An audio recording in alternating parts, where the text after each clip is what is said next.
দেশের অন্যতম চর্চিত মৃত্যু রহস্য মামলায় রায় ঘোষণা করল আদালত। নয়ডার বাড়ি থেকে 14 বছরের আরুষি তলওয়ারের দেহ উদ্ধারের 5 বছর পর খুনের অপরাধে দোষী সাব্যস্ত করা হলো আরুষির বাবা মা রাজেশ ও নূপুর তলওয়ারকেই।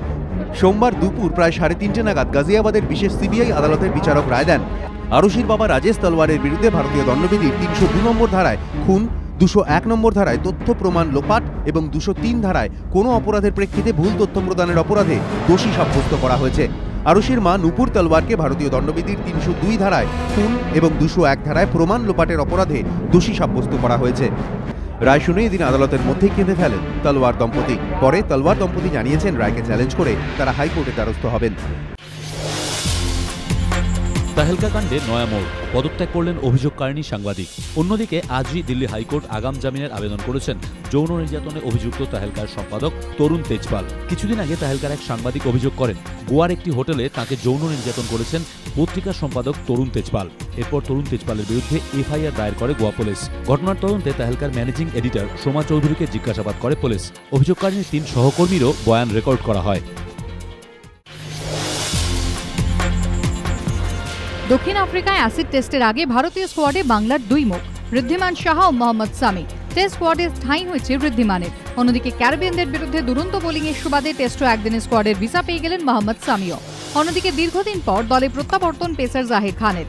চোট আঘাত ভুগিয়েছে দীর্ঘদিন, এমনকি বিসিসিআই এর চুক্তিবদ্ধ ক্রিকেটারদের তালিকাতেও ছিল না জাহিরের নাম। এই মৌসুমে রঞ্জিতে 13টি উইকেট নেওয়ার নিরিখে দলে ফিরলেন তিনি।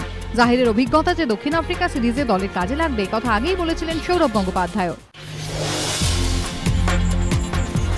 ভিন রাজ্যে আলু বিক্রিতে রাজ্য সরকারের নিষেধাজ্ঞার ওপর স্থগিতাদেশ জারি করল কলকাতা হাইকোর্ট। রাজ্যে আলু সংকটের মোকাবিলা করতে 23 অক্টোবর নির্দেশিকা জারি করেন রাজ্যের কৃষি বিপণন দপ্তরের সচিব। তাতে বলা হয়, বিনা অনুমতিতে রাজ্যের বাইরে আলু বিক্রি করা যাবে না। ভিন রাজ্যে আলু নিয়ে যেতে হলে অন্তত 7 দিন আগে কৃষি বিপণন দপ্তরের অনুমতি নিতে হবে।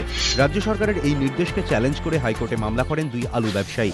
সোমবার বিচারপতি সঞ্জীব বন্দ্যোপাধ্যায়ের এজলাসে সেই মামলার শুনানি হয়। আবেদনকারী 2 ব্যবসায়ীর আইনজীবী অরুণাভ ঘোষ সওয়াল করেন, রাজ্য সরকারের এই বিজ্ঞপ্তি অসাংবিধানিক।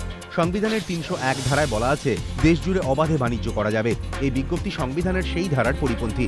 অসাংবিধানিক এই বিজ্ঞপ্তি খারিজ করা হোক। এরপর অ্যাডভোকেট জেনারেল বলেন, সংবিধানের 304 নম্বর ধারাতে বলা আছে জনস্বার্থে বিশেষ কোনো পণ্যের বাণিজ্যের ওপর নিয়ন্ত্রণ জারি করার অধিকার রাজ্য সরকারের আছে। সরকার সেটাই করেছে। তাছাড়া রাজ্য সরকার তো কখনো বলেনি যে আলু ভিন রাজ্যে নিয়ে যাওয়া যাবে না। সরকার বলেছে অনুমতি ছাড়া নিয়ে যাওয়া যাবে না। জবাবে অরুণাভ ঘোষ বলেন, অনুমতি ছাড়া নিয়ে যাওয়া যাবে না এর অর্থই নিয়ন্ত্রণ। রাজ্য সরকার এই নিয়ন্ত্রণও জারি করতে পারে না। জারি করতে হলে রাষ্ট্রপতির অনুমতি নিয়ে বিধানসভায় আইন পাশ করাতে হবে। এক্ষেত্রে রাজ্য সরকার তা করেনি।